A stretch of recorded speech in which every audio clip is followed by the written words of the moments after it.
Hello, and welcome to Monday Morning Detective, the podcast. I'm your host, Gino Scala.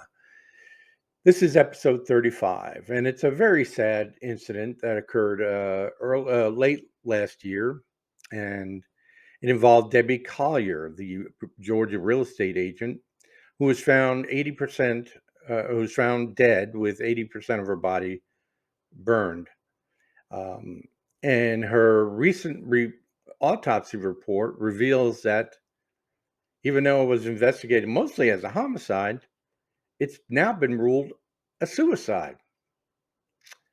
So let's talk about the facts of the case. She was a Miss Collier was a doting mother of two adult children.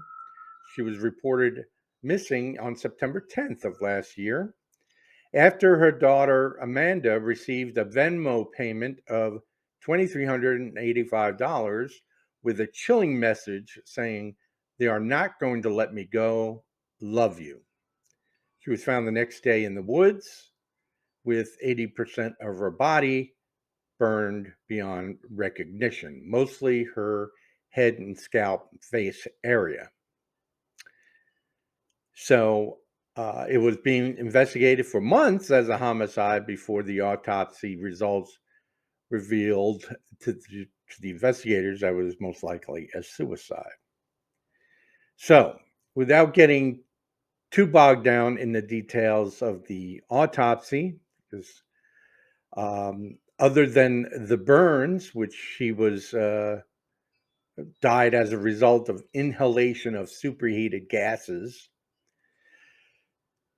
she also had hydrocodone intoxication, but she was known to take hydrocodone prescribed by a doctor because of a back injury.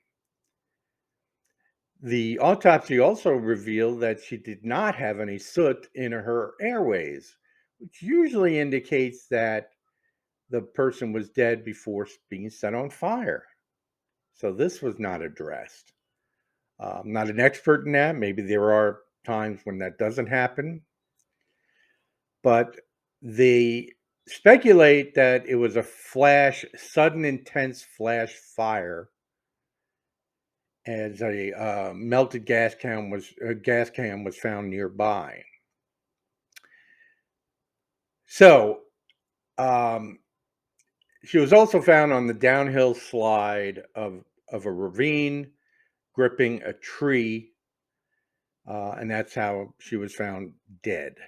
Okay, they traced her through her radio, her car, Sirius XM radio satellite, and located the car, and then searched the woods and found the body. So this much we know. She contacts Amanda, sends her $2,385 with that chilling message: "They're not going to let me go. Love you." Prior to dying, she was at a Family Dollar store buying a camping lighter, a tarp, a tote to carry these items, uh, some sort of canister, and a few other camping type supplies. Um, it's possible she wanted to make it look like she was out camping. Now,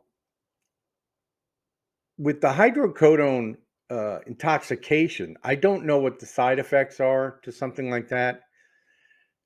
Whether or not a break from reality is possible, I assume it is.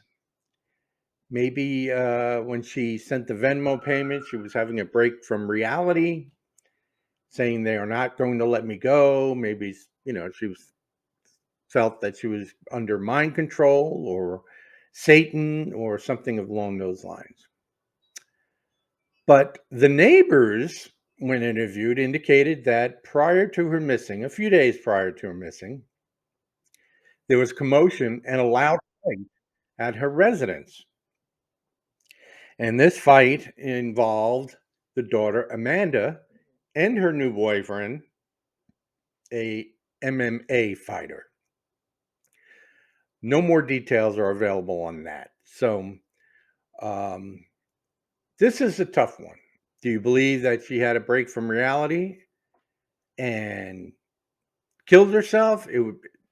The evidence is there, pouring gasoline on her head and face, then lighting the torch, and the fumes sets it afire without her really being ready.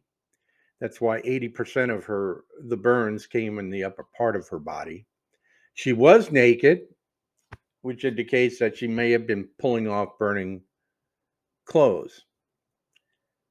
But isn't it possible that this daughter and the boyfriend perhaps kidnapped her, forced her to buy these items at the family dollar store while she was under hydrocodone intoxication, and then took her out in the woods and forced her to send money via Venmo and then killed her? Or the boyfriend doing it himself, since there's no personal time? Maybe the daughter had nothing to do with it. I'm going to have to assume they investigated it from that angle, but I'd like to know what your theories are. This is a tough one. I'm not going to sit back and accept the fact that it was just ruled a suicide without these other questions answered. And maybe they're not answerable yet, but they will be. But this is an interesting one, and I will be staying on top of it. So if you have any theories or if any comments at all, in go ahead and post them on the thread. And this will conclude episode 35 of Monday Morning Detective. And we'll talk to you next time. Have a good day.